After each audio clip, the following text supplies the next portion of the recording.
Okay, so today we are going to talk about the E-Flite Valiant plane, RC plane. Um, I had a maiden flight with it, and I also flew it again yesterday, and I was just not happy with the characteristics of this plane. It was not a very good flight at all. As a matter of fact, I tried 3 times, and all 3 times the plane was just not flying right.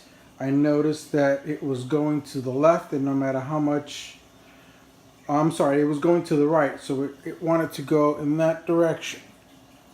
So I kept giving it left rudder, and as soon as I let go, it would, go back to that direction, trying to go right.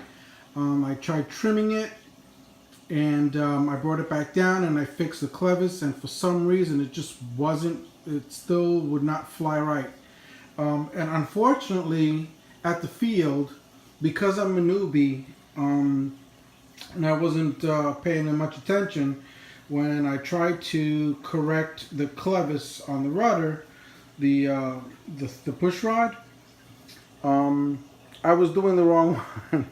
I was actually adjusting the elevator push rod, unbeknownst to me. So I would adjust the elevator thinking that I'm adjusting the rudder, and then I would put it back in the air, and not only would it still fly to the right, now it was going up, and I was not understanding why it was also going up, and I had down elevator trim set almost all the way, and it would still be going up, and I was just not happy. So I brought it home last night, and I started taking it apart, and the one thing that I noticed is that what I tried to do is I tried to take the tail feathers off the rudder and the elevator just to see if I could adjust it, because one of the things that I noticed when I was on the field and I couldn't fix at the time is that when you go down and you do this, that, see how it's adjusted right? When I did this yesterday, the elevator was tilted such that it was looking like this. It was looking like this, and no matter what I did, I couldn't adjust it. I mean, I tried doing all kinds of things to it, but eventually I brought it home, and I tried taking the tail feathers apart, and they're held together on the bottom by 2 screws. You fit the horizontal, the vertical stabilizer into the horizontal stabilizer, and then you push it into the fuselage, and then it's held under the bottom by 2 screws. So I took those 2 screws out, and then I tried to pull up and pull out the tail fins, and they wouldn't come off. And again, this is a foam plane, so you don't want to put too much pressure because you're going to break the foam. So I was trying very delicately to pull off the tail feathers, and they just would not come off. So eventually I took a credit card and I stuck it under here, and I tried to pry it off, and eventually it came off. And it turns out that the reason why it was stuck and the reason why I couldn't adjust it is because it appears to me that the paint, I'm going to show you over on this side. See this paint, how it's chipping?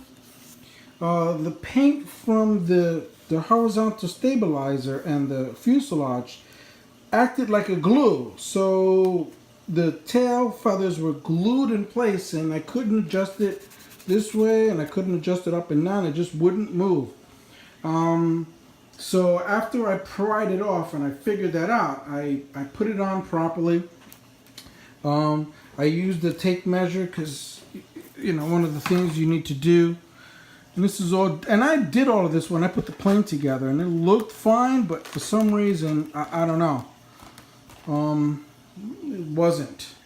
So what you got to do is you got to take a measuring tape, and you measure from here to here on both sides, and make sure that those distances are the same. And if they're not, then you need to adjust the horizontal stabilizer in one direction or another to make sure that those two distances between that point and that point are the same as that point and that point. So I was finally, after I got the tail feathers pried off, I was able to put it on properly and make sure that everything was good.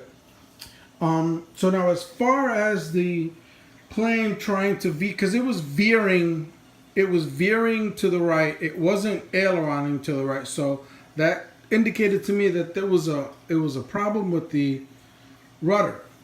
So after I took the rudder off and I pried it off and I went to go put it back, what I noticed was that the push rod and the clevis were all the way this way. So if I tried to put this back into the control horn, the rudder was looking like this, which is not right, and it's probably the reason why the plane was veering to the right. Now that kind of concerns me because when I first put this plane together, I adjusted that clevis and everything was looking straight. So I think that perhaps that push rod was jammed or something, and it came loose when I took off the feathers, because when I look at in here now, it looks perpendicular. Everything looks fine now, but yesterday it was not. So I'm not sure if it's because of my inexperience or because I honestly believe that I put this plane together properly to the best of my knowledge, but apparently I may not have. So I think I've corrected these issues. I'm going to try again on Saturday because, you know, it's already mid-October. So by the time I get off of work, it's starting to get dark and I want to go out into the field and fly in the dark. So I got to wait until Saturday to see if these adjustments that I've made to the horizontal stabilizer, adjusting it, you know, properly this way and that way, and fixing that rudder push rod. Hopefully this plane will fly better now.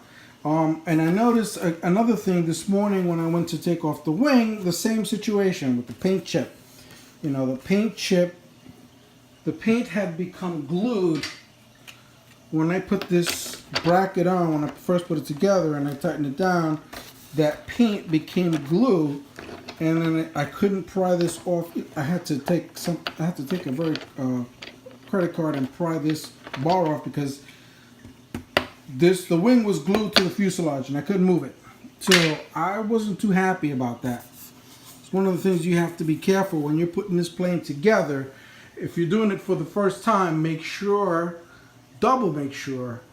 that you're putting things together in the proper order and in the proper fashion and everything is adjusted properly before you tighten stuff down, because it looks like this paint has a tendency to become glue.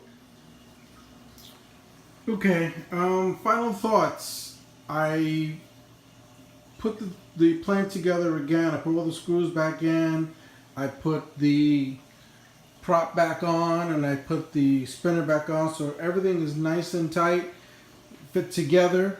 And now that I check, I make sure that I use the battery. You know, I turn on the radio, turn on the battery, make sure that all the servos are centered. And I had done that the first time that I put the plane together. I had turned on the radio, put the battery in, centered all the servos before I adjusted the clevis. So I'm not sure what went on with that push rod. It's a mystery to me. But in any event, I redid everything. I readjusted the tail fin so that everything should be good now. I recentered the servos. I turned on the airplane, and radio, and centered all the servos, and then readjusted all the clevises to make sure that everything is as neutral as I think I can make it at this point, so that when I do take the plane back up, I would be able to make minor trim adjustments and not have the plane veer off like it did the first few flights. So here it is, and again I'll show you that when you go down like this, that the tail fin and the main wing, they kind of touch almost at the same time. It's not 100%, but it's a lot better than it was yesterday when I checked it at the field. So I am eager to take this plane back up to see if it flies. You know, it's a great looking plane. I can't really give my feelings about the safe mode because although I did fly the plane in safe mode, because of the issues, safe mode was struggling and I couldn't get the plane to bank the way that I wanted to. It was just not, the plane was just not happy. So hopefully the adjustments that I've made will help this plane fly a lot better the next time I fly it over the weekend. And I'll post another video and let you know how it goes. So if you have any comments, please leave them in the comment section below. And if you like my videos, please subscribe. Thank you very much.